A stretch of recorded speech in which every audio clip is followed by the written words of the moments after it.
Remember, one day I'll remember to turn on my mic. But hey, y'all, happy Monday. And thank you so much for tuning in for Living Life with Stae Mindset Mondays. I'm so excited. I feel like I have been live every single day this week. And I guess I have been live every single day this week because today is only Monday and I was live yesterday. Y'all catch that? See, so I have been live every single day this week, but I am so super excited about doing this again. And I hate the fact that I was so hesitant in doing it again because this always brought me so much joy. So I appreciate you for letting me know that it's worthwhile and I'm doing the right thing because I have been on cloud nine since my first live on Thursday by myself. And then yesterday with the one with Wallace, I was super excited because he was excited about it. You know what I mean? Because it's one thing when the husband's excited, because, a lot of times they don't want to do this kind of stuff. We forcing them into it. But last night he was like, babe, I really enjoyed that. I missed that. So yeah, we back, y'all. We back. So let me say hi to the people who are here. Hey, Sharita, how are you? Oh, thank you so much, love. I appreciate you. KC, did I just run into you here? I guess so, girl. You need to set your notifications. Let's see, who else do we have? Geeky Girls Journey. Hey, hey, hey. Hello, Alexis. Thank you so much for tuning in. And Alexis has a wonderful YouTube channel and blog. I caught her today. She was doing some shopping and she had on the cutest exercise outfit. So, anybody here who's a content creator, let me say it now, feel free to drop your link, your handle or whatever in the chat because y'all know I'm not fooling with Nightbot, at least not for a while because Nightbot is crazy. It's too much going on. Hey, Facebook user, I don't know who that is. I can't see the Facebook people. Something is wrong with your accounts. Girl, I need you to get it all the way together, Casey. But anyway, hey, y'all. So today I want to talk about our journeys because we each have one, right? And they all look different. And that in and of itself is sometimes an issue because we pay more attention to other people's journeys than we do our own. And hey, Trish, hey, how are you? Hey. Trish, also wonderful YouTube channel, Trish the Natural. Y'all got that natural hair? Check out Trish. Drop your links in the chat, y'all. But yeah, sometimes we have the tendency to pay more attention to other people's journeys than we pay to our own. And we get in our heads about stuff that we really don't need to be getting in our heads about because it's none of our business, right? And so we tend to sometimes compare ourselves to other people, especially when it's people who are kind of doing the same thing that we want to do or we aspire to do, or maybe it's somebody you started on a journey with together and they just pulled away and seem like they're getting further ahead than you or whatever it is. But we have to remember that our journey is specific to us. It's not about anybody else but us. And even though we may be trying to reach the same goal and headed in the same direction, everybody's journey, everybody's path is going to be different. And the only one we should be concerned about is ours. Another thing that I want to touch on tonight is the journey that we've already come through. Whether that was good, bad, and different, there's always going to be some bumps along the road. We can't let that define our today. The journey is what is going to be a part of us, of course, but it should be learning lessons. It should be tools. But whatever happened in the past is in the past and it doesn't define us. We are going to make some good decisions along our journey. We're going to make some not good decisions along our journey. But as long as we keep going, as long as we're still learning, as long as we're still growing, there's no need to waste time on the woulda, shoulda, coulda, or why did I do that? Or I can't believe I did that. Just don't do it again. You know what I mean? But don't let that hold you hostage in a place where you can no longer grow to your full potential because you're so caught up in the past. Other things that can happen along our journey is we allow other people to dictate our journey by either not believing in us or not treating us fairly, just different things that can hinder us along our journey. Because again, like I told you, your journey is your journey. Your goals are your goals. And sometimes people put unfair expectations on us and make us doubt ourselves and what we can do. And then there's some times where people don't put any expectations on you. Maybe you grew up in a household where, you know, there wasn't a lot of encouragement, not a lot of support, and you were just kind of lost and didn't know how to navigate your journey because you had no guidance. But whatever the case is, once you realize what your passion is and what your purpose is, just settle into that and do whatever you need to do to reach your goal and be on your journey your way.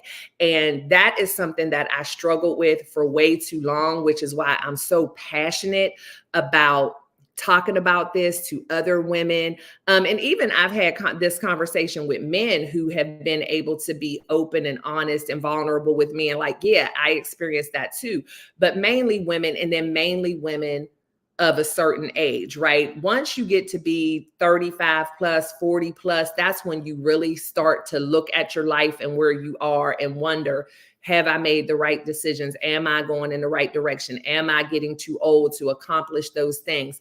And the answer to all of that is no. Because whatever decision you made, more than likely, whether it was a good one or a bad one, at the time that you made the decision, you thought it was the best decision for you. Even if it was a decision where you were lacking confidence, even if it was a decision you made, you know, based on improper information or desperation, whatever, you may have been in self-preservation making that decision. But at that time, you felt like that's what you needed to do. And you know, there are those things that happen in life, and sometimes you just do what you have to do. And oftentimes it's because of self-preservation mode or not feeling supported. And I'm trying to pay attention to the comments at the same time, y'all. So I don't want to skip anything if you see me looking over. But yeah, you have to move on through those things. And for me, it just took me a long time, because one thing that I struggled with most of my adult life is kicking myself over and over again for decisions I had made in the past, for decisions that I made when I was really too young to even know what I was doing, for decisions that I made because I felt like I had to make certain decisions to please certain people. I beat myself up a lot for not fighting for myself when I was younger and not pushing for things more. And I had to come to the place where it was kind of like the whole Dr. Phil thing. How's that working for you? It wasn't. I spent so much time beating myself up that I could have just been dusting myself off and moving forward. And so my thing is not to let anybody on my watch, meaning anybody who I come in contact with, whether it's through life coaching, mentoring, through the podcast, my YouTube videos, not to let anyone think that that is a place that they ever need to be in. You should, we give everybody else grace, right? Everybody else, like that's a big thing now, showing people grace, extending grace. And people talk about forgiveness all the time. And of course they say the forgiveness is more for you than that person. But I'm going to be the one to tell you that we do sometimes forgive people for them as well. When we talk about forgiveness being more for the other person than it is for us, that's when you're kind of forgiving people and moving on and no longer entertaining a relationship with them.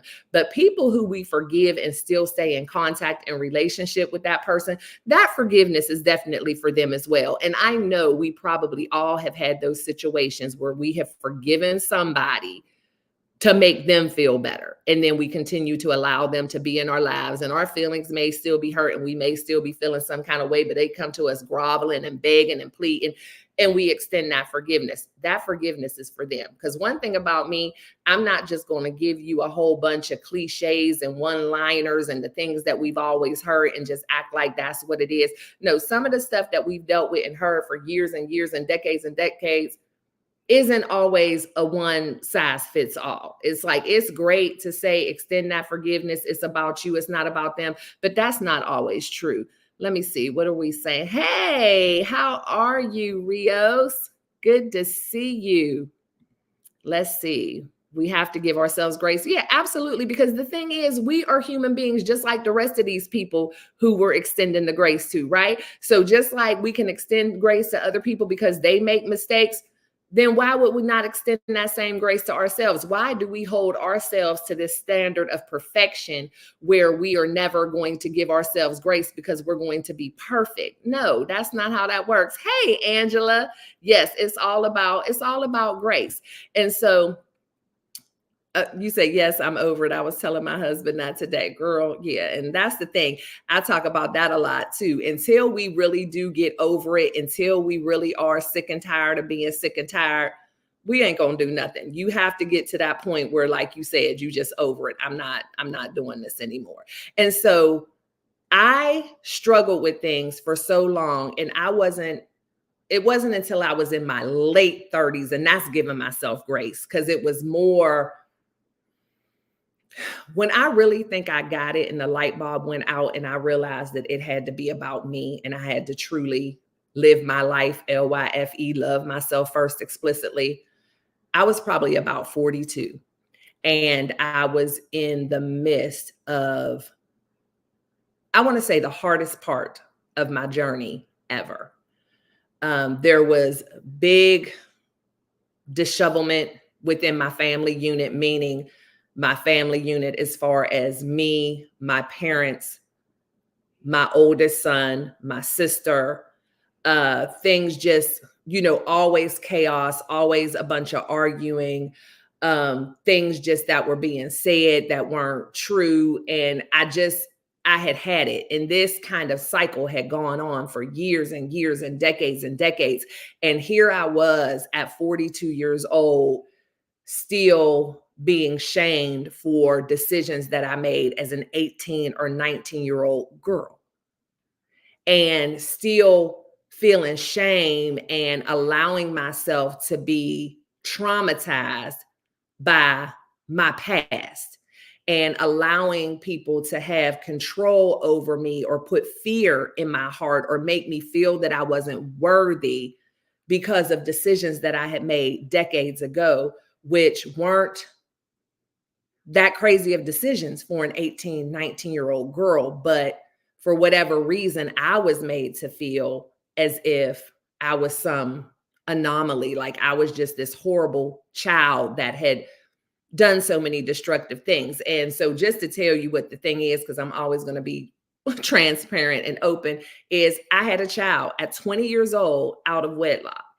And 20, y'all, 20, not 15, not 16. And again, not knocking anyone who that happened to, but the reason why I am emphasizing I was 20, because I was treated as if I was a child.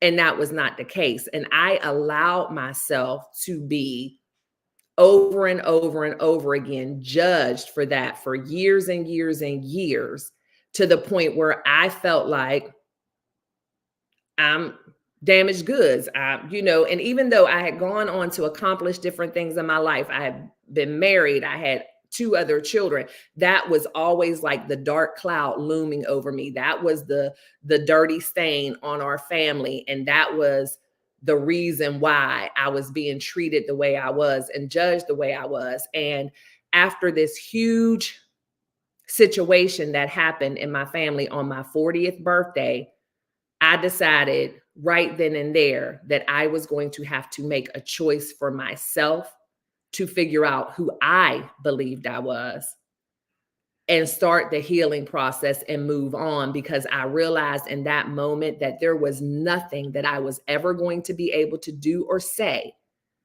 to make any of those people look at me any differently. And so instead of me trying to fight this battle that wasn't mine in the first place, and I was definitely never going to win, I needed to get real about me and finally get in touch with who I believed I was. Because for so many years, I was confused about who I was, because when certain people are telling you one thing, and even though in your heart and your mind you believe something differently, depending on who it's coming from, it hits a little different, and it'll have you questioning yourself. Let me see. I want to go back to these comments. Good to see you too. Oh, thank you so much.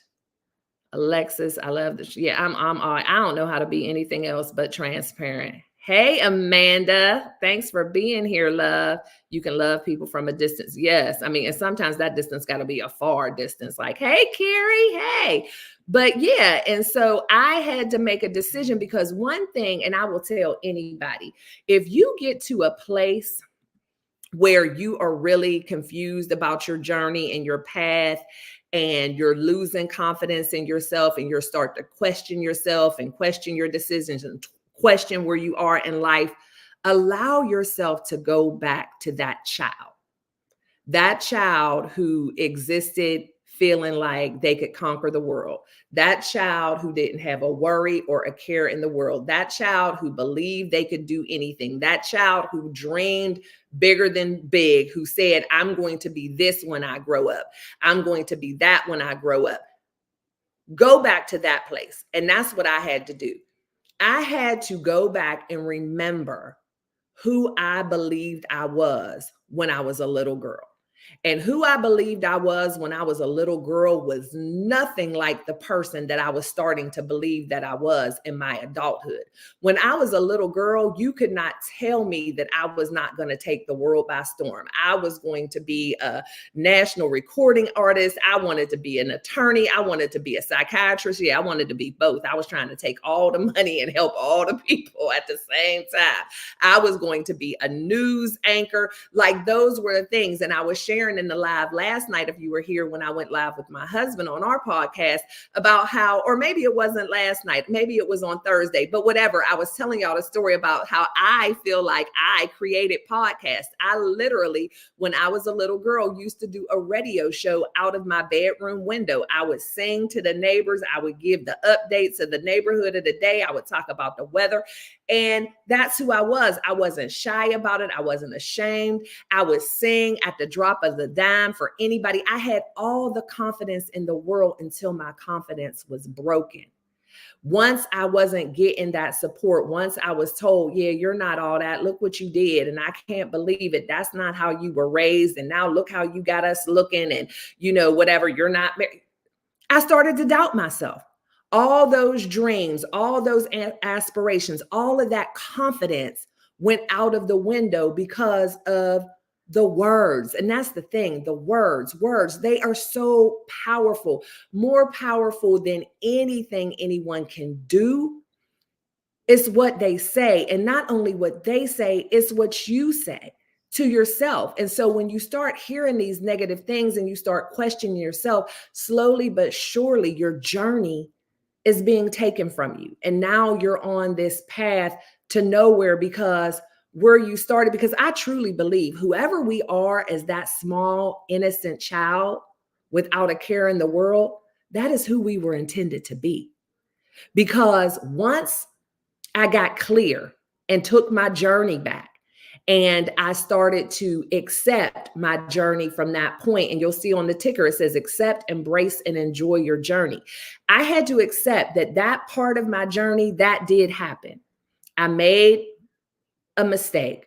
However, from that mistake, as you hear all the time, I had a gorgeous, beautiful, healthy baby boy who everyone loved and adored. I made some bad choices. Maybe that wasn't the best choice in a father. Definitely wasn't the best choice in a father. But again, I started dating him at 18, y'all. 18, not 48, not 58, 18. And so I had to look at that like, yeah, that's just a thing that happened. It was a blip on the radar. Why am I allowing anybody to make me feel bad about that? Why am I letting anybody even be allowed to mention that to me again? Why am I allowing somebody to tell me that I went through, which was traumatic for me? So for those of you who have found yourselves with child, single mom, dad who ain't really about that much, no matter whether that was a choice or not, because people will tell you, well, you chose them, that was your choice. But that wasn't what our thinking was when we were in that relationship. We was in love, eyes wide open, feeling like, oh yeah, this is going to be forever and ever. Amen. This is my fairy tale. Which of us decide, oh yeah, I want to go ahead and have a child with this dude who's not going to take care of me or the baby? Like, that's not our choice. So when people say that, well, you chose them, so unfair. But that's the kind of things I would hear. And that was traumatizing for me because, yeah, I realized I had made those choices, but I didn't make the choice knowing what the outcome was going to be, even believing what the outcome was going to be, because again, I was 18. And sometimes those things happen to us even when we get older. But I allowed myself to be burdened with that for so long that instead of fighting for my dreams anymore and enjoying my journey, I started fighting just to be relevant. I started fighting just to be accepted. I started fighting just to come from under the scarlet letter. I started fighting just to be humanized again and just to be respected. And so my dreams all went to the wayside because I have to be just constantly working on fixing this. And you know what happened? I wound up then, because I had a child out of wedlock. So now my thing was, okay, I got to do this right. So I end up getting married to somebody I should have never been married to, but making another mistake, trying to make other people feel better about the previous mistake. So instead of just fixing it, doing the work and moving on, forgiving myself and living my life, no, I'm trying to fix this. Like, what can I do to look better in their eyes? So I ended up getting in bad situation after bad situation, trying to fix something that really didn't need to be fixed. It was done. It was over with. My son was here. I'm living my life. I should have just kept moving on in my journey. But instead, I'm trying to fix something that other people are telling me that's broken. Let me see. Let me go over here. I see people sharing, saying hey to each other. Hey, Rios, once again, you are welcome, girl. Yeah, I'm going to share. That's one thing about me. Yeah, we all have some healing to do, KC. And that's the thing, like they say with anything else, admitting it, realizing it, accepting it, that's the first step. So if you realize you have some healing to do, then just go do it. Do what you need to do. And I love it when my girl Tia Cole says, and Tia is the founder of the Cole Lab, and she spoke at my conference back in January. And I may be quoting her incorrectly, but y'all get the message. But what she says is, oh my gosh, realization should come with action, or accountability should come with action. So basically saying, once you realize something, once you decide you're going to hold yourself accountable, once whatever, then there should be some action behind it. So it's like, yeah, you've realized and you're saying that you have some healing to do. So just girl, go heal. It's a part of your testimony, and now you're sharing it to encourage others. Yes. And I say that a lot of time, geeky girls, where I will say there are certain things that happen to me in my life and my journey. You know how people will say, well, things happen and you should learn from it. Well, there are some things that happen to me in my life that I really personally have not learned a lot from, to say, oh yeah, that's why. But what I do realize is there are a lot of things that happened in my journey that made it so that I could help other people. So maybe the lesson wasn't necessarily for me, you know what I mean? And that happens. The lesson is not always for you, but it is your job to then use that testimony, use that experience, that information to help someone else. Yeah, it's a lot. It's a lot. Thank you so much, Mr. Howard. I appreciate you. But yeah, so I wasted a lot of time trying to make up for something that I really shouldn't have had to make up for. Like, I should have been able to have that love and support and like, hey, things happen. We're just going to make the best of it. But instead, I was shunned and I was shamed. And so I spent years trying to make up for that, which it was all a part of my journey, which helped me be where I am today. But it also caused some trauma that I then had to heal from. And that's one thing that I can say as parents, as friends, as spouses. Don't ever be the reason why somebody needs to heal. Be a part of their healing. Don't ever batter and bash and misuse and abuse and mistreat someone who you're supposed to love and care for.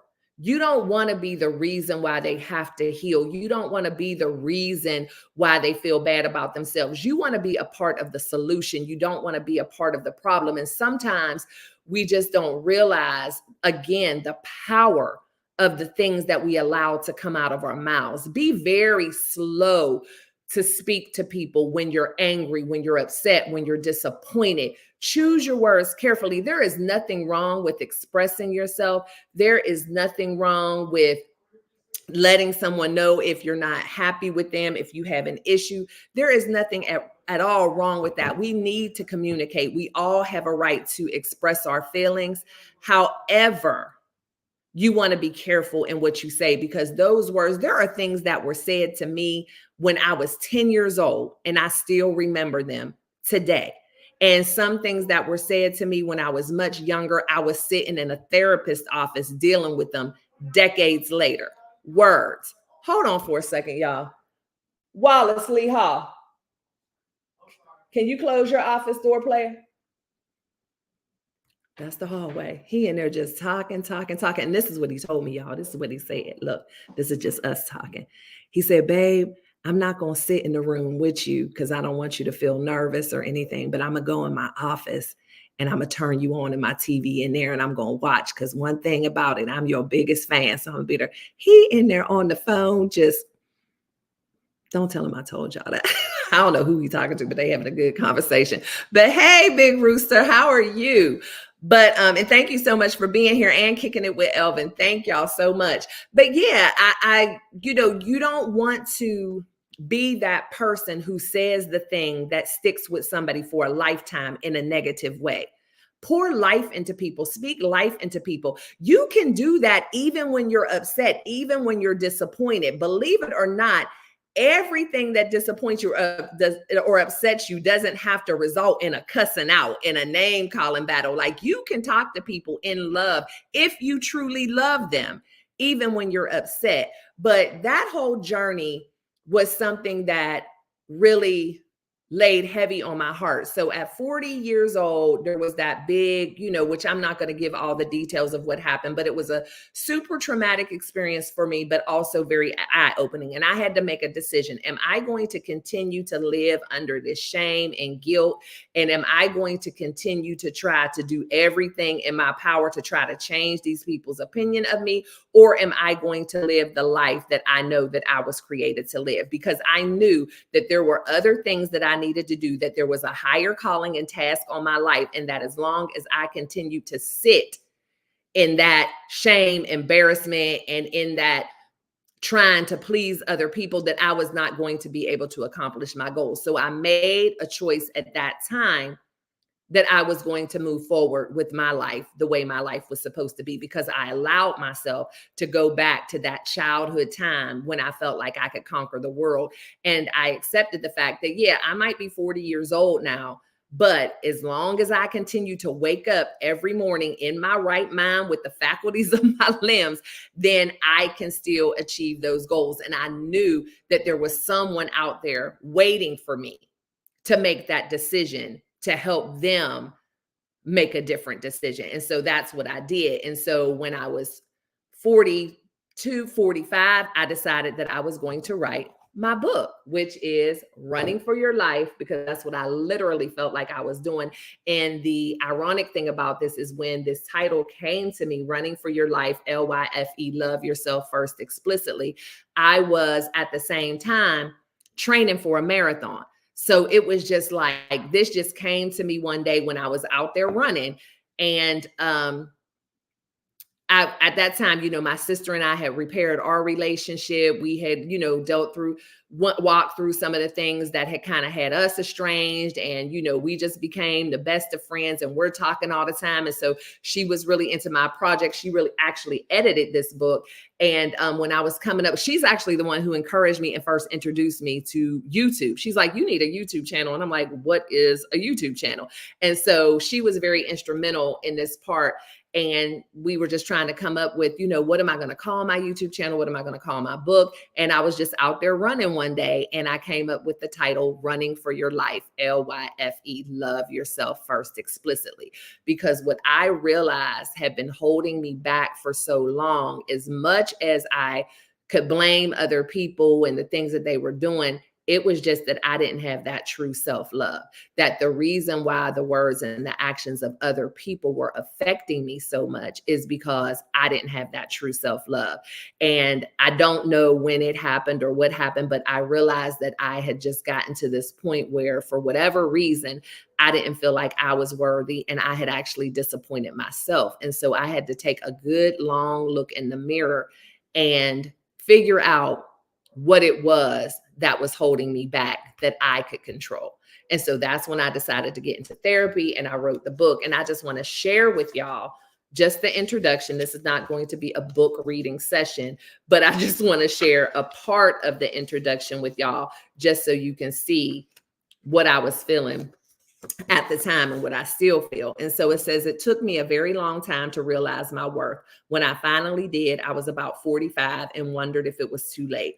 I thought maybe I had missed my time to fulfill whatever God planned for me. This was a bittersweet moment for me, filled with emotions ranging from excitement to despair. There I was at 45, finally trying to walk in my purpose, setting goals and living my passion, but feeling as if I was too old to truly see any of it through. How was I going to empower women and encourage them to love themselves and chase their dreams? I had wasted so many years doing the exact opposite. How was I supposed to convince these ladies that they are capable of achieving everything, and tell them that God has given them everything that they need to be who He created them to be?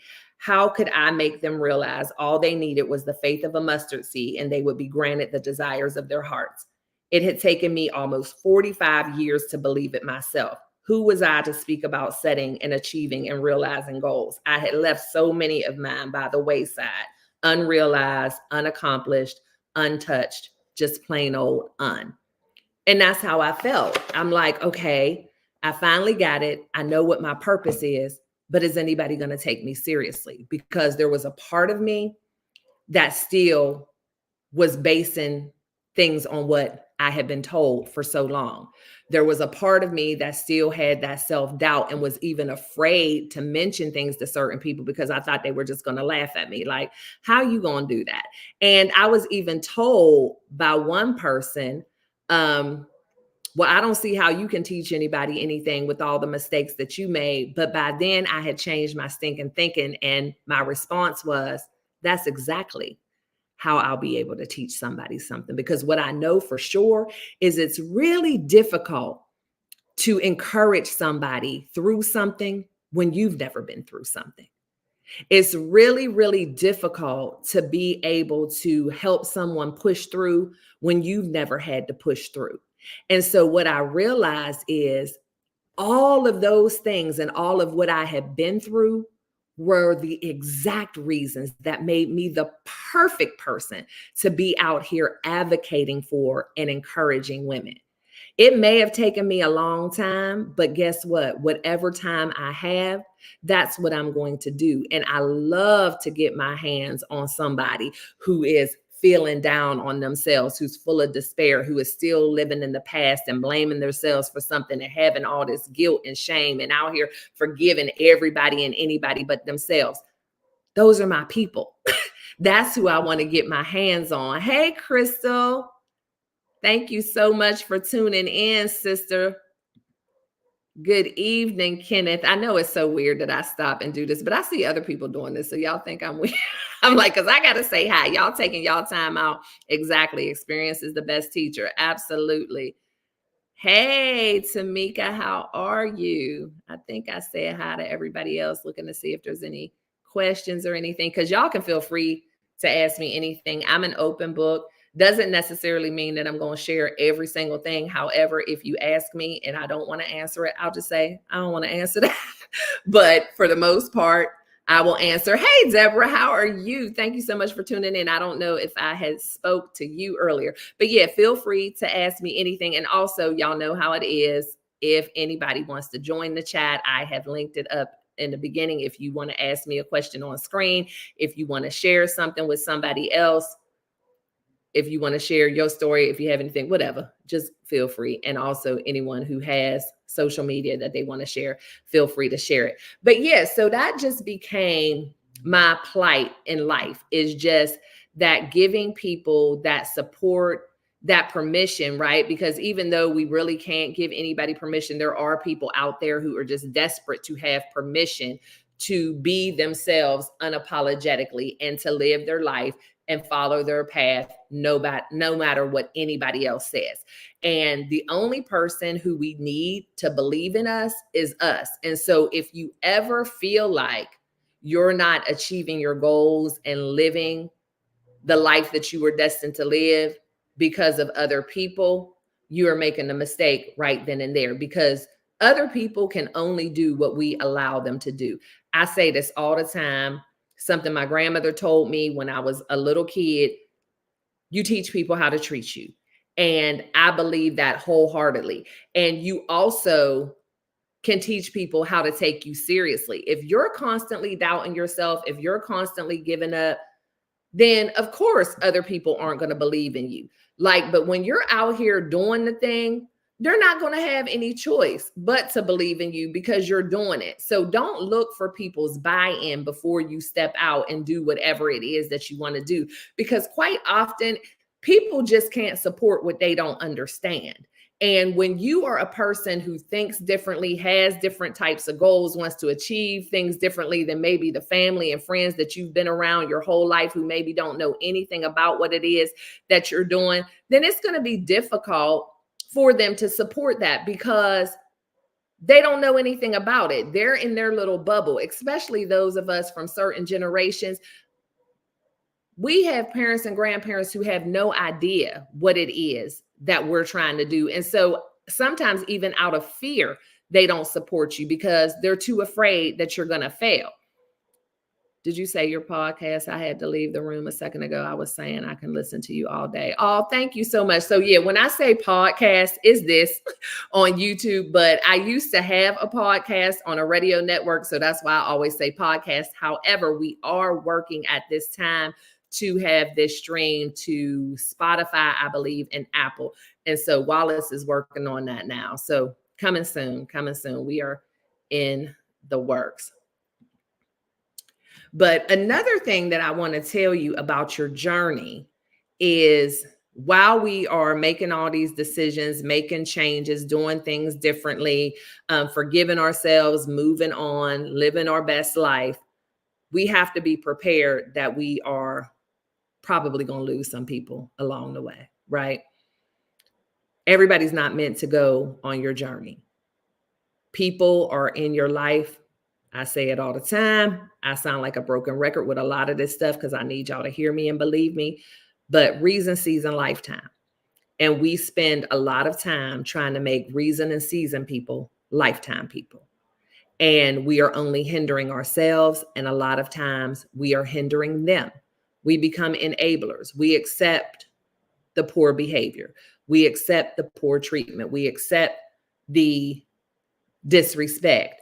And we chalk it up to them not knowing any better, or that's just the way they are. And so now here we are hindering our journey, trying to coddle them and keep them and drag them along somewhere where they ain't got no business going in the first place. And then we wondering why we're not reaching our goals, why we're not getting our end result. But that's because we dragging dead weight. And sometimes all these people need to do to be able to thrive and achieve and live their best life is for us to cut them loose.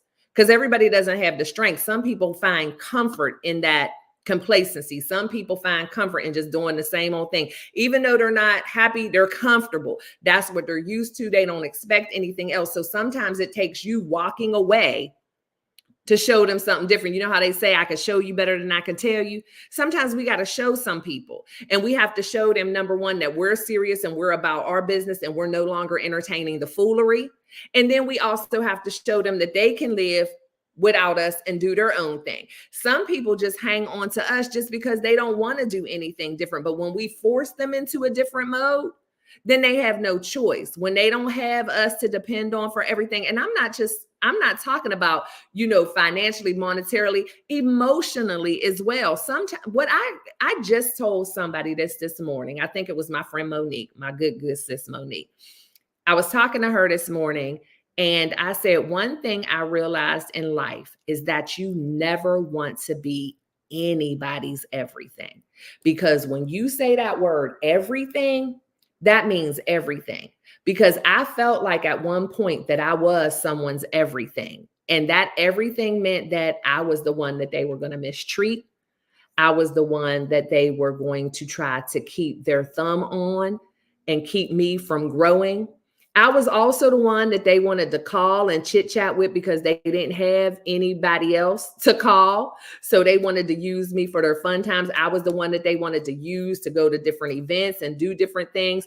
But I was also the one that they wanted to traumatize and treat like crap whenever they weren't in a good mood. That is being someone's everything. I don't want to be anyone's everything, not ever again.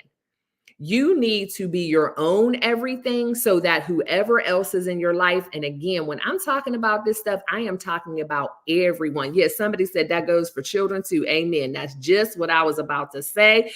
I don't know. Yeah, that comment was just now. That's it. That goes for your children, your mama, your daddy, your auntie, your uncle, your co-workers, your neighbor, your best friend since kindergarten. That goes for everybody. You don't want to be anybody's everything. You want to be your own everything. You want to live your life, L.Y.F.E, love yourself first explicitly, and everyone else is just an enhancement. If that's what they choose to do, they are adding to. And that's all you ever want to be to anybody else. Even with my husband, I don't want to be his everything. Like I can only live one life. You can't depend on me for everything. The only one who can give us that is God. I want to enhance my husband's life. I want to be an addition to his life, but I need him to be his own everything because I need him to have his own stuff, his own thoughts, his own friends. That is exhausting, being someone's everything. And that's the thing. Sometimes people will make you so important in your life. That's why when I think about that saying, love you to death, they will love you to death. It is exhausting to be the only person somebody has to call on, the only person somebody has to vent to, the only person somebody has to mistreat. It is exhausting. And so that's not ever what you want to be for anybody. And you shouldn't need that from anybody else. You should be your own first love. You should be your biggest cheerleader. And when people say that or hear that, sometimes they feel like, well, that's so selfish. Or, I've had moms interrupt me and be like, well, my kids come first. And that whole thing, which that's a whole different thing for a different show. My husband and I'll probably talk about it on the Hallway Life. But, my kids come before my husband. I know it was a big thing on social media, like whose plate do you fix first or who, whatever.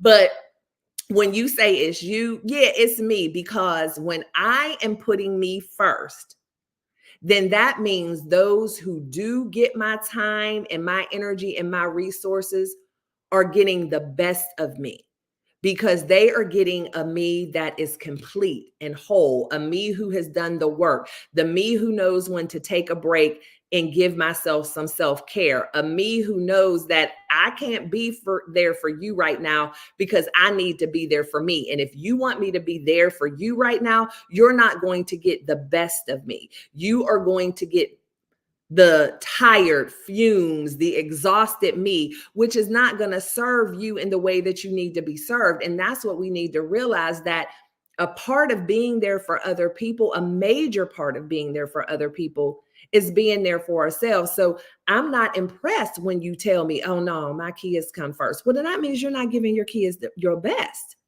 You need to come first so that when you are there for your kids, they're getting the best you. They're not getting the exhausted, I can't take this no more if my phone rings one more time, you. They're getting the you who is well rested with an overflowing cup and plenty surplus to share with others. Let's see. You're on fire with this live. I'm so glad I'm here for it. I needed to hear what you're saying today. Thank you.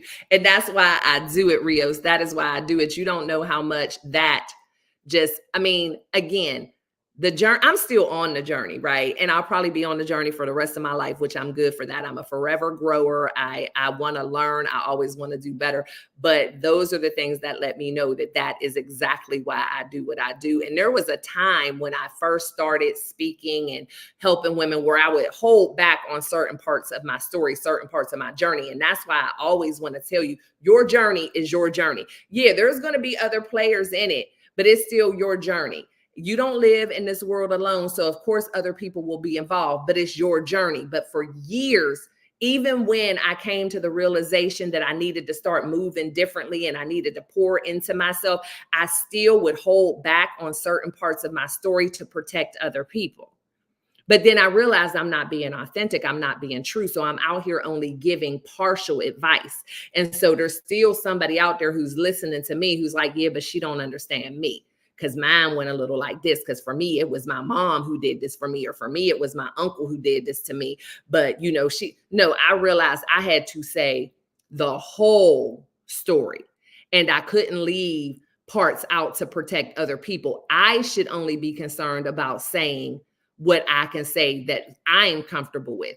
And you know what? Anybody else who's been a part of my journey, who feels like they want to tell their part of the story, they want to tell their side, they are welcome to it.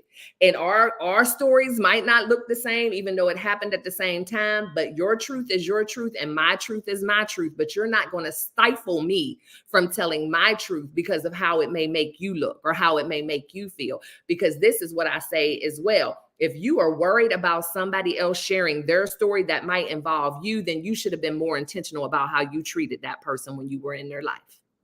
And then you wouldn't have nothing to worry about.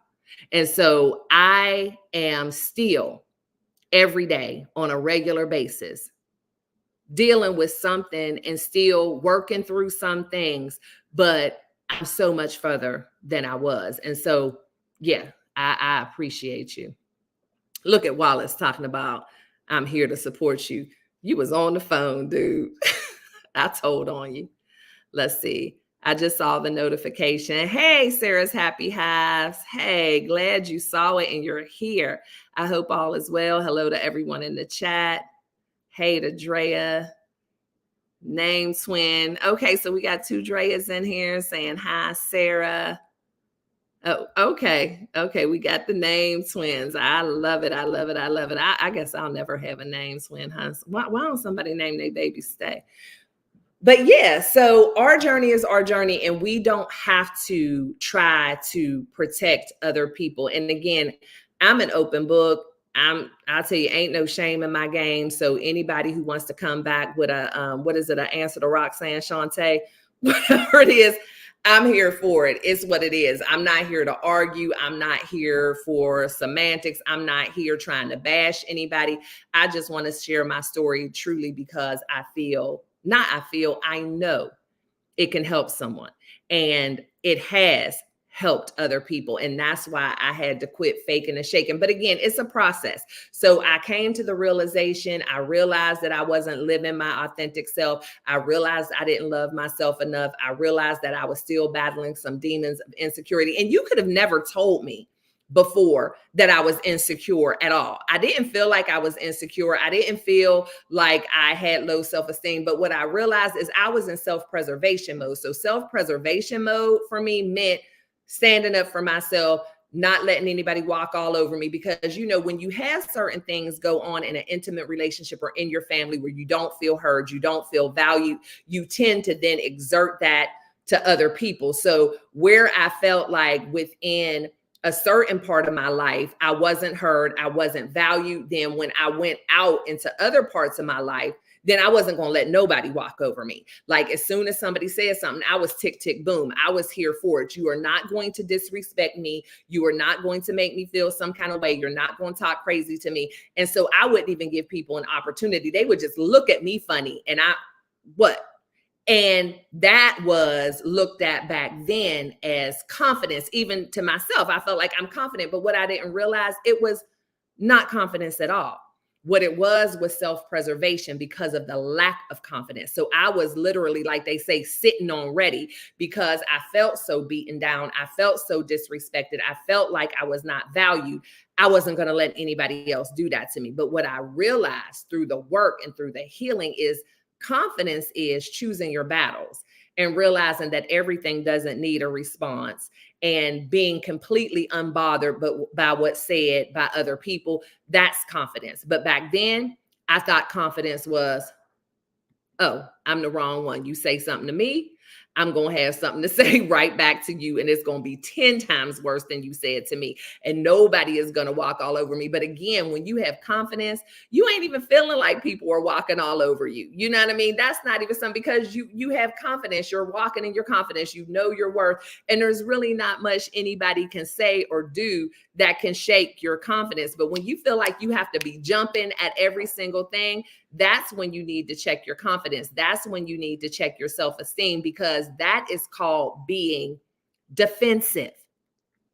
And I was very defensive. I did not take constructive criticism very well at all, because why? I felt like I was always criticized. And so that wasn't confidence. And so those were the things that I learned. I got some claps here that made me realize that I needed to do some work and that I really wasn't confident. And I was a fight or flight person. Let's see. I was always in fight mode, and it's draining. Yes, always draining. I mean, because that's like my head on a swivel all the time. Like, who said what? Who did what? Oh, no, you're not. Exhausting. What you say, husband? Oh, somebody said, hey to Wallace. Oh, Wallace said, rise above them. Yes, Wallace. Look at Wallace coming in here trying to contribute because he know he in trouble.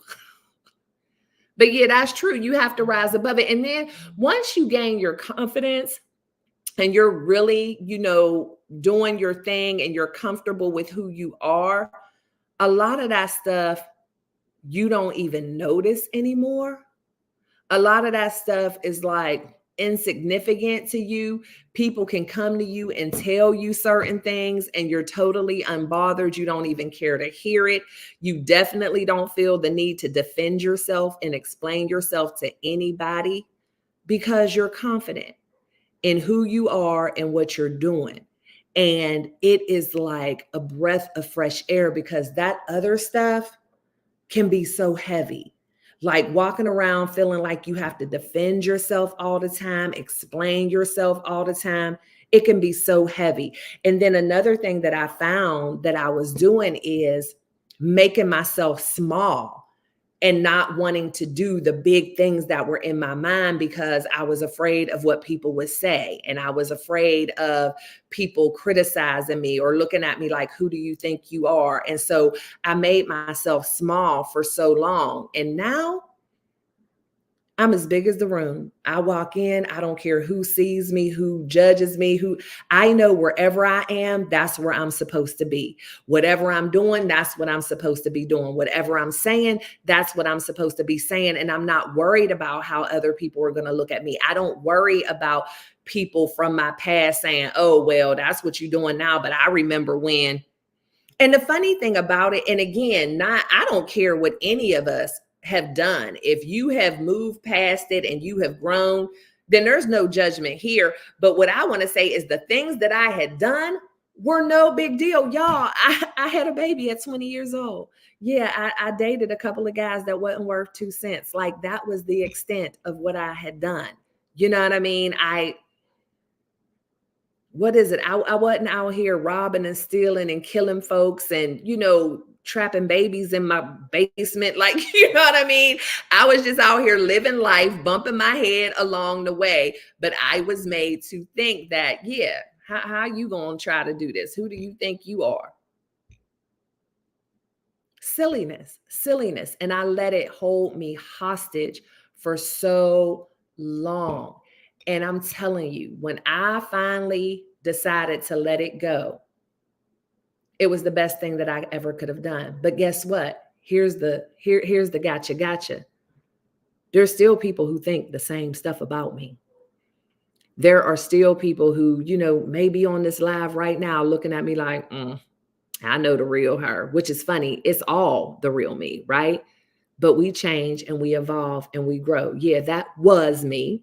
And this is me. But that was me is what helped create the me that I am today. But people want to keep you in that same place. So there's still people today looking at me like, she done wrote books. Oh, look at her. She on this board. Look at her. She doing this. Well, if they knew what I knew and do, because I don't hide anything. I'm an open book. I'm willing to share and I'm willing to tell, but there's still people. But guess what? It doesn't bother me anymore. To me, I feel like sad for them. Like, why haven't you moved on? Why haven't you found your value? Why haven't you found your worth? Why aren't you walking in your path? Why aren't you enjoying and embracing your journey? Why are you so worried about me and what I'm doing? And you know what that shows on their end? That they lack confidence, that they lack self-love, that they lack self-esteem. And that's not my problem.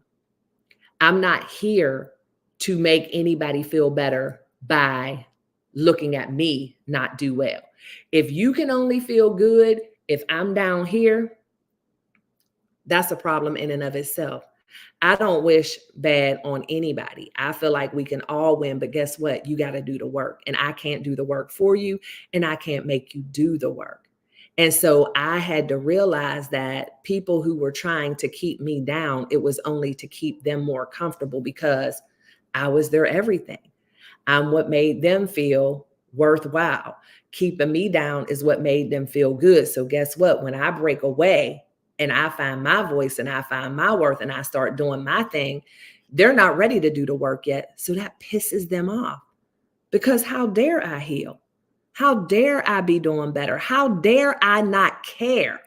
How dare I come out here and talk about my stuff and still lay my head down and sleep well at night, knowing what I said? How dare I? I'm still supposed to be feeling shame. I'm supposed to still be afraid. I'm still supposed to be hiding. I'm still supposed to be doubting myself because that made them feel more comfortable. And now when I've decided I'm not doing that anymore, they don't know what to do. It's sad, but you know what you should be doing? Doing the work. Let me see. People will be people. Yeah. People be peopling. Everybody's saying, hey, Drea. Let's see. You better say it, Sarah. What Sarah say? Let me see what Sarah said. I have been learning how to bless those who have cursed me. Yeah, you have to. I mean, and that's the thing. When they say all you can do is pray about it, that's true. I have chosen, with some people that I no longer have an active role in their life. And I feel like that's what's best for all of us. But I don't wish them any harm. And anytime I do think about them, my only thought is that I hope that they're doing better. I hope that they are no longer fixated on me and what I'm doing or letting anything that's going on in my life cause them discomfort, and that they heal and they have a happy life. Like that's the only thing that I can do. But I have made the choice in life to completely separate from some people because I feel like that's what's best for the both of us. And most relationships that I have decided to completely close the door on, it's not something that I did with ease. It's not something that I did, and just there's been chances given. That's what I want to say. And I always will tell people never, and this is something that I learned from my stepfather, never to close the door of reconciliation. However, for me, what I have said is I am always willing to reconcile. But one thing people will say is, I just want our relationship to go back to the way it was. If we had some kind of disconnect, discord, dysfunction, toxicity in our relationship that caused us to part ways, I don't want it to go back to the way it was. Again, words. I'm real big on words. Say what you mean and mean what you say. Don't just say stuff out of your mouth just because it sounds good or you heard it before.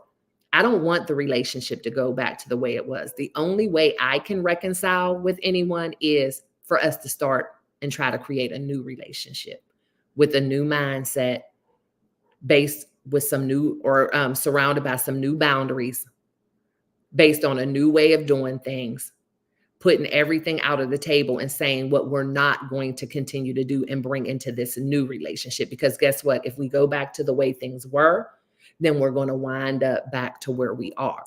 And there's certain things that I just refuse to ever revisit again in my life with anybody. And so if there's no proof of work that's been done, if there's no proof of change, if I don't truly see a difference, I can't go back into that relationship. Now I can do that forgiveness piece where it's for me. I'm not going to carry that burden. I'm not angry every day. I don't, wince at the sound of your name. But what I'm not going to do is cause trauma to myself, because at this point it's a choice, and go back to a relationship when there's no work. Let's see. Oh, she said, it's not easy, but it's working. Forgive them, Father. They knew not what they did. And that's true sometimes, Sarah. And I know that's Bible and that was about that specific thing, but I know there are some people who know exactly what they were doing. He prepares a table before me in the presence of my enemies. Absolutely. People saying hi, amen, Stae. Bless them and bye. Sometimes you have to go no contact. That's my sister, y'all. Go time. Hey, Margot. Yeah, no contact is the best because, depending on what it is, like it depends on the level of trauma, the degree of disrespect, how many times you have tried to reconcile a relationship. But again, if you keep going back and things keep being the same and it's like, okay, we good for 6 months, then there's the big blow up again, or, you saying little sly things to me or whatever. Yeah, no contact. No contact, because you are continuing to traumatize yourself and feed their need for that dysfunction. Because some people crave dysfunction. Some people live for chaos. Some people just don't know how to be happy and at peace. And why? Because they have some trauma that they've never addressed. Some people literally do not know how to be happy. And they almost look at people who are happy as if, have you ever heard of people who call everybody phony? Like, oh, it's fun. She can't be that happy all the time. Or, why is she always smiling? I've had people ask people, is Stae's life really as good as she tries to make it seem on social media? Like, what does that even mean? First of all, my life is very happy. I'm very fulfilled. Things are going very well. I don't have any complaints. However, I have good days and bad days. And let me tell y'all this for sure. I only share my good days on social media for the most part, unless I'm doing something like this. I am not going to wake up in the morning and put a post on Facebook and say, Wallace really been getting on my nerves today. Why would I do that? But that doesn't mean that's not what my life is. And I don't do that for 2 reasons. Some of my business is my business. It's private. I share what I want to share. However, people don't want to get on Facebook and Instagram, whatever, every day and see all your woe is me stuff. So yeah, my life is as happy as it seems. My life is a normal life, good days and bad days. And I choose to only share the good things, which makes perfect sense to me. Sometimes they know exactly what they're doing. They are broken. Absolutely. That's what I mean. Some people are exactly who they are and who they will always be. And I do believe that everyone has the ability to change, but they have to want to change. And some people just don't want to. Because again, sometimes people get so content in their mess. And usually they blame the way that they are on somebody else. So then that now all of a sudden makes them not responsible. And I could have done the same thing. I'm sure there's plenty of us who could have done the same thing. Well, they didn't do this for me, or they did this to me, or I wasn't given this, or I wasn't. But the thing is, at the end of the day, again, my grandmother used to say, every tub got to sit on its own bottom. It comes to the point where you have to just be real about the fact that No one else can make a change in your life but you. And no matter what you've been through or what you've gone through, you can make the decision to do something different. You can break generational curses. You can get over past trauma. You can move on with your life. You can be happy. You don't have to carry that with you. And it isn't as simple as just, okay, deciding today, okay, I'm no longer going to deal with this anymore. I'm happy. No, there's things that we need to do. We have to come in touch with ourselves, spend that one-on-one time with ourselves, changing our mindset, saying our daily affirmations if that works for you, meditating, praying, whatever it is, and going to therapy. Everything can't be prayed away. Everything can't be, meditated away.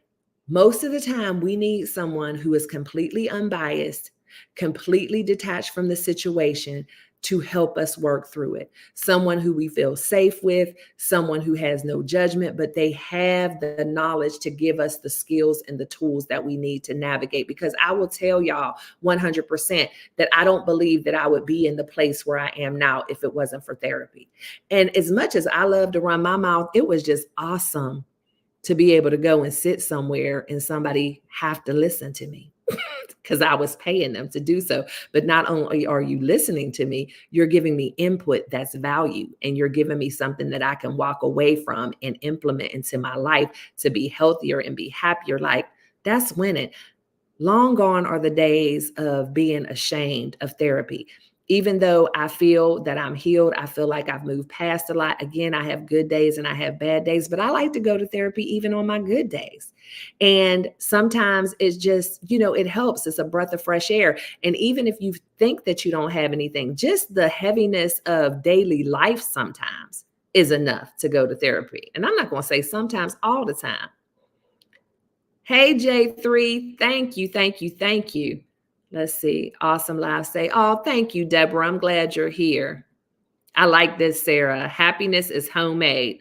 Absolutely. We were talking about it yesterday on the live. You don't ever want to be in a situation where you're saying, you want to get in a relationship. You want someone to make you happy. You want somebody to complete you. You want somebody to fulfill you.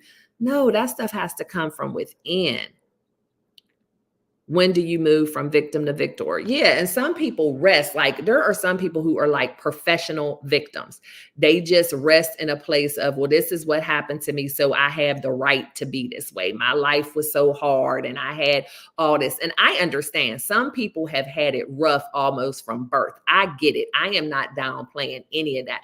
All I'm saying is, when you realize that you can make a choice for yourself to do something for yourself, and that is to get into therapy, that is to break away from toxic relationships, that is to remove yourself from situations that aren't serving you, situations that aren't safe. Stop being in relationships with people just because they share your DNA. Stop being in relationships with people just because you've known them since kindergarten. Stop doing that.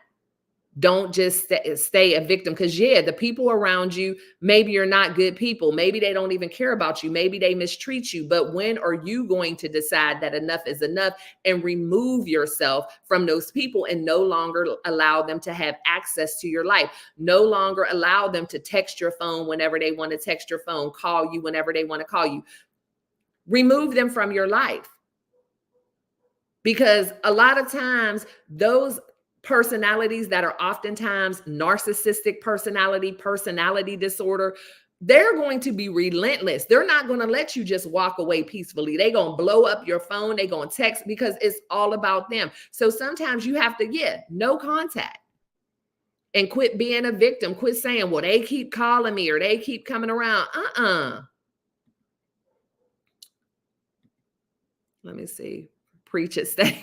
Thank you, Tim. I need some therapy. Well, go get it, girl. Go get it. Just it's a phone call away. And that's the thing now too. It's so easy. They have all these therapy things online. You don't even have to go in. And I do both. But they got the apps. You can pick different therapists. And that's the thing too. Keep going until you find one who's good for you, because there's no guarantee that the first one is going to be, a match. Therapy is good for some people, but I come to the reality that talking to goats was helping me better. Jig and his goats. I thought we weren't allowed to talk about the goats.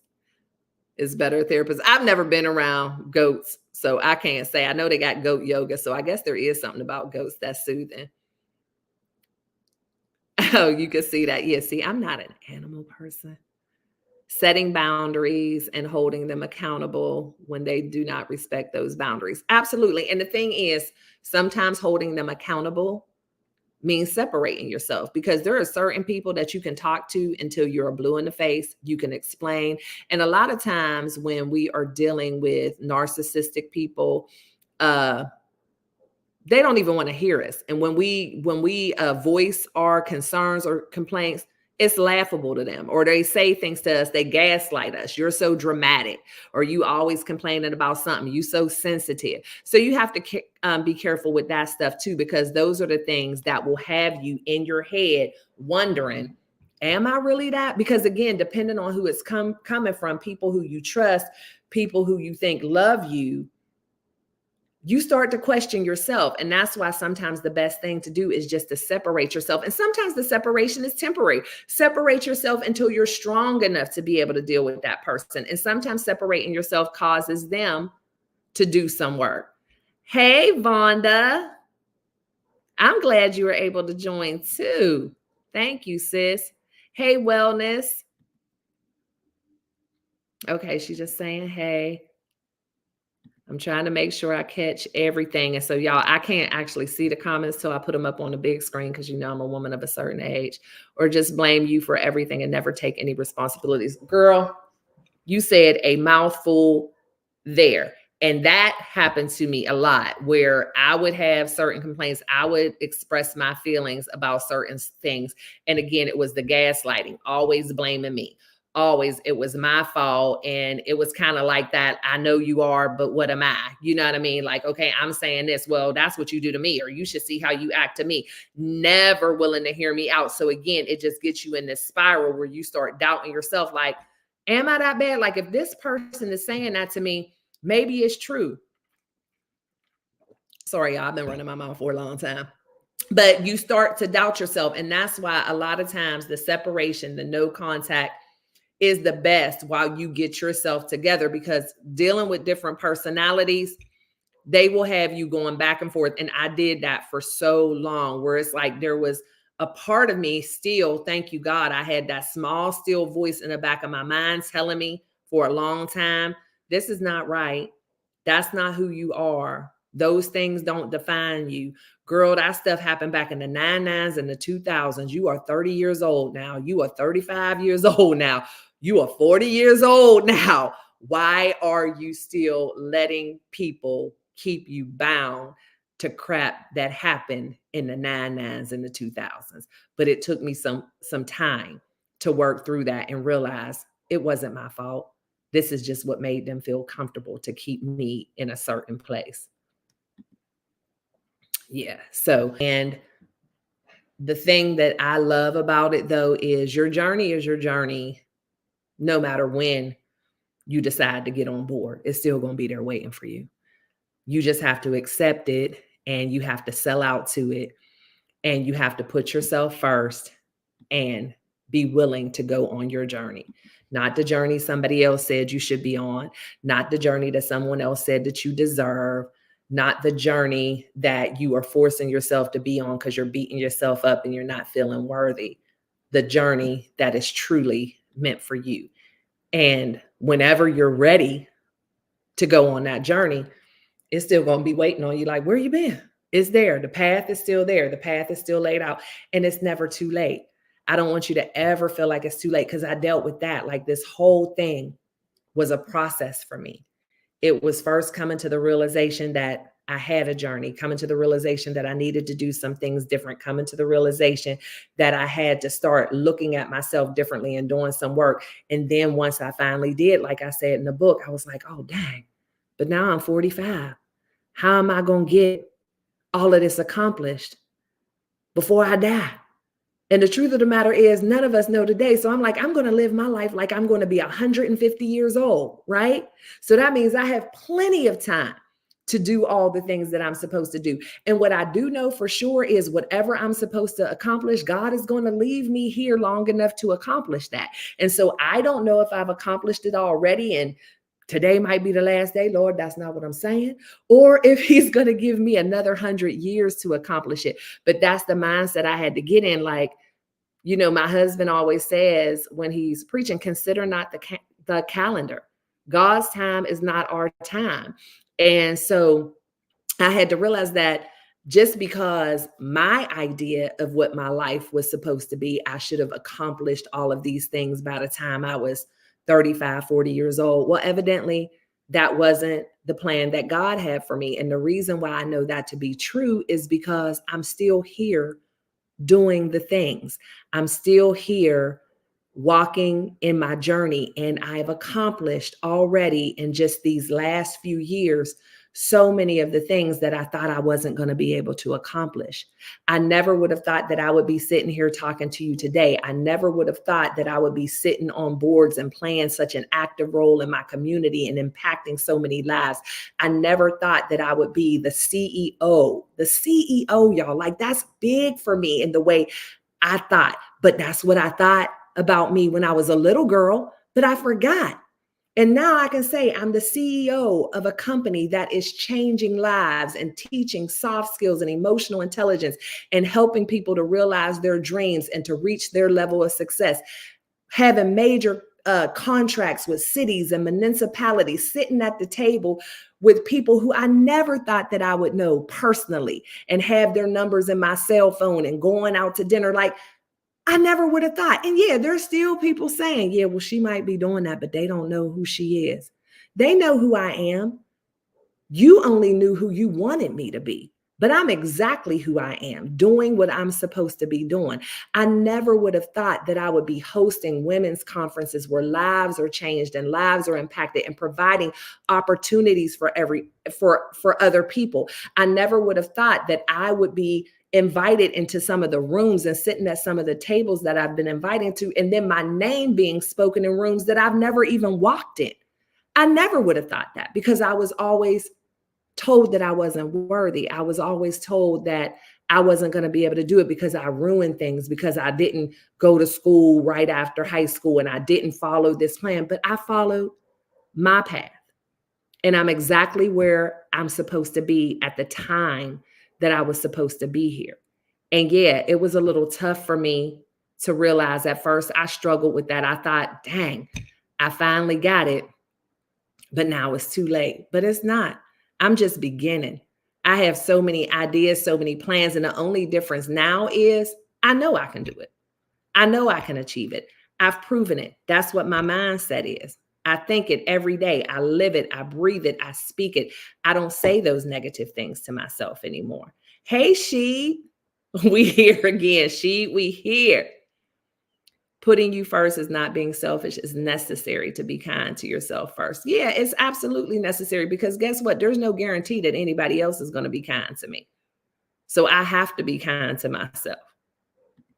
Saying hi to Sheeto. I got some fire. Thank you, Wellness. Amazing. Congratulations. Thank you. Thank you. Thank you. God's timing. Doing what you're supposed to be doing when you're supposed to be doing it. Absolutely. You shine, Miss Stae. I'm trying. And my thing is, I want to shine my light so bright that it illuminates everybody around me because there is enough light, there is enough shine, there is enough opportunity for all of us. And one of the people that I really admire, if y'all are not already following her, but Cheryl Pelote Williamson, awesome motivational speaker. She has been pouring into me for years and years and years. She says, she talks about a lot of her accomplishments. She shares things to motivate people and to inspire people. And I love when she says, I'm not saying those things to impress you. I'm saying it to impress upon you. And that's exactly what I'm doing. The reason why I share, because anybody who knows me personally will tell you, my sister, my husband, I'm not a bragger and a boaster. Like, my sister gets mad at me sometimes because things happen. And she was like, you ain't even tell me you was doing that. Or why ain't you tell me that? I'm not that type of person. However, when I find myself in a certain setting and sharing with people, I find that it is necessary because I don't only want to tell you what I've come from. I want to tell you where I am. And I want to let you know how you can achieve in spite of anything that's happened in your past, and that there's always time, and that even here at this big age of 52, I'm still making major moves and doing things in a major way and major accomplishments, even though I didn't get on this path until late in life. And so I don't talk about the contracts I have and the different accomplishments I've made and the boards I sit on to impress you, to brag. I say it to impress upon you that if I can do it, you can do it too. No matter what anybody else has told you, no matter what your background may have been, no matter what you may have been through, you can still do it, because it's not just about me. It's about each and every one of us who's ever had that doubt, each and every one of us who has ever felt like they can't, who's ever been told they're not worthy, who's ever felt like they aren't worthy. I'm here to let you know that you can, because I used to feel like that too. I used to play real small. I used to feel bad. I used to feel like I had to keep myself in a certain position to make other people feel more comfortable. I used to feel like, okay, if I try to do this, it's not going to work or nobody's going to believe in me. And so that's why I share those things, not for the congratulations, the pat on the back. All those things are wonderful and I appreciate it, but it's just to let you know that you can do it too. And I don't care if you're 52 or 72. If you have a desire to make it happen, it'll happen for you. You just have to believe in yourself. Let me see. Be the lighthouse. I love it. And I see that BEE, Sarah's Happy Beehives. What's her name again? Oh, her name is Cheryl Pelote Williamson. I'll put it in the chat and hope that I spell it right. You know what? I'm going to make sure I spell it right because it's important enough. I'm telling you, she is a powerhouse. And I have had the pleasure of knowing her for over 10 years, and she is dynamic. So there's her name. I put it in the chat. You can just look her up she's on Facebook and on TikTok. She's written several books, dynamic speaker. The first time I met her, it was just like, oh yeah, love to be in her presence. That's so impressive. Say, oh, thank you so much, Trish. I appreciate you. I definitely appreciate you. But yeah, y'all, I am not going to keep y'all long. I don't know if anyone has any questions, if anybody wants to click the link and join me. Is my sister still out there, Margaret? You want to come talk to the people with me? I love my sister, y'all. She is doing some amazing things as well. And she has, in the past couple of years, just shared some things with me, how I have impacted her life, which was always something that, I wanted to do. And, because of different traumas and situations, we didn't always have the closest relationship growing up. Well, I can't really say growing up, but more in our early adulthood when all these things were going on or whatever. But I'm so grateful for the fact that we have been able to build a real sisterhood relationship and just be friends and chit and talk. We talk just about every day, which years ago would have never happened, but just both of us working through some things and realizing some things that, like we didn't even realize why we didn't get along because it wasn't really under our control. But I'm just glad that I've been able to impact her life in a way where now she is living her dream. So she has her first book coming out on April 1st, which is the first day of, I guess it's Autism Awareness Day, but that's Autism Awareness Month. And so my sister, if any of you have been following me for any amount of time, I talk about my nephew, Donovan, all the time. And Donovan is 16 and he is autistic and nonverbal. And my sister has been a stay-at-home mom, taking care of him for years, and just hasn't put a whole lot of time into herself and living her life, L.Y.F.E. And so she has decided to do more of that and start being more intentional about that. And so on that journey and that whole self-love and self-care path, she has decided to write children's books.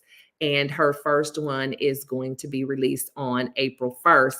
And the main character is Jackson, who is an autistic little boy. Jackson is not nonverbal, but of course, loosely based on my nephew and the things that she's experienced. And the first book is called Why Everything is So Loud, and just kind of goes into Jackson just kind of navigating his life and realizing that he experiences things a little differently than other people, and his parents helping him to kind of overcome and find creative ways for him to be able to move through the world without everything seeming quite so loud. So I'll be sharing a lot about my sister's book on my social media. I'm so very proud of her and this huge accomplishment. And it just truly blesses my heart, humbles me, as well as gives me more confirmation that I'm doing what I'm supposed to be doing, when she has said to me that I have inspired her and I have helped her be able to make this step and kind of find her voice and do something that she never really thought about doing before. I mean, it just really blesses me. And I'm proud of her, and I'm proud to be a part of that. So yeah, so y'all be on the lookout for that. If you know any children at all in your life, whether they are special needs or not special needs, because the book is also good for kids who are around special needs children, like special needs kids in their school, or maybe they have a sibling who's special needs, just to give them an understanding on a child level of what that experience is and how autistic kids see the world. And then also for autistic children to be able to see that they're not alone and have a character that they can relate to. Because so many times, on TV, my sister and I joke all the time, because of course her son is special needs, but all kids have their little things. So I always tell her, well, your son is special needs, I guess my kids is regular needs, because they still be needing. But that's the thing, all kids are different and they have different experiences. But just like with us adults, the kids need to learn how to have that empathy and be able to have the soft skills and emotional intelligence. Shameless plug for iSalt while I talk about my sister's book. But but it's true to know that everybody is not the same. And when you're in school and in life and on the playground, whatever, you're going to encounter some kids who may act a little differently, look a little differently, but they don't need to be treated poorly because they're different, or you don't need to be afraid of them because they're different, or you can't, they can still be your friends. And so I love what she's doing. Let me see here if I missed anything, and then I'm gonna let y'all go. Look, we're gonna do the benediction. Congratulations to you and your sister. Thank you so much, Rios. And Margot, you're still here. If you want to put your website or whatever it is in the chat, that's cool. I don't have it. I don't know exactly how they can contact you, but she is on TikTok. So if you want to put your TikTok handle in there, she does a lot of content, coming from the perspective of a mom with an autistic son. So again, if y'all want to follow her, sorry, typo, congratulations to your sister has special needs. Oh, wow, Rios. Okay, well, yeah, maybe y'all should connect. She is on TikTok. And again, this is all new to her, but I'm loving seeing her share her story, because, it was something similar to what I talked about. Is, something that she didn't always feel super comfortable talking about and sharing about. You just go through your stuff of, when you are ready to share. But when you're ready to share and you share in a big way and can impact other people, it's like, dang, why wasn't I doing this a long time ago? But, again, it all happens when it is supposed to happen. So don't let yourself stay in that woulda, shoulda, coulda forever. Just, like Nike said, just do it. So yeah, I am going to let y'all go unless anybody else has anything they want to share. I think I'm finally caught up on the comments. People just saying hi to one another. Margot, are you going to drop your TikTok in here before I click off? And then if you guys aren't already subscribed to my YouTube channel, if you are watching on Facebook and not already subscribed to my YouTube channel, please jump over and subscribe to the YouTube channel, because I am not going to be streaming on Facebook the entire time. I just wanted to make sure that I did this to kind of give it a jump start. And then also, if you are interested in the channel that I have with my husband, Wallace, I'm going to put that in here. That's the Hallway Life. And our podcast goes live every Sunday at 7:00 Central.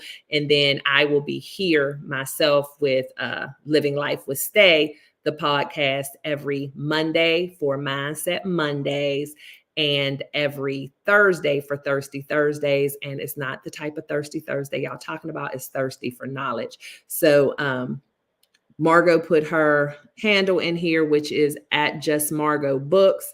Oh, Tamika, I see your son has autism. Yeah, so maybe y'all should connect. That would be awesome. So if y'all just go to at Just Margot Books, y'all can connect there. And you guys have been absolutely amazing. And you have a good night as well. J3, I appreciate y'all all for being here. And you know, I told you how I will be. Look, I'm trying to navigate this whole thing, talking and doing all this stuff. But how I will end it every time is I love you all to bits and pieces. I appreciate each and every one of you for spending time with me, and be kind and love one another, but don't forget to live your life. L.Y.F.E. Love yourself first explicitly. And I'll see y'all in the next one. Bye.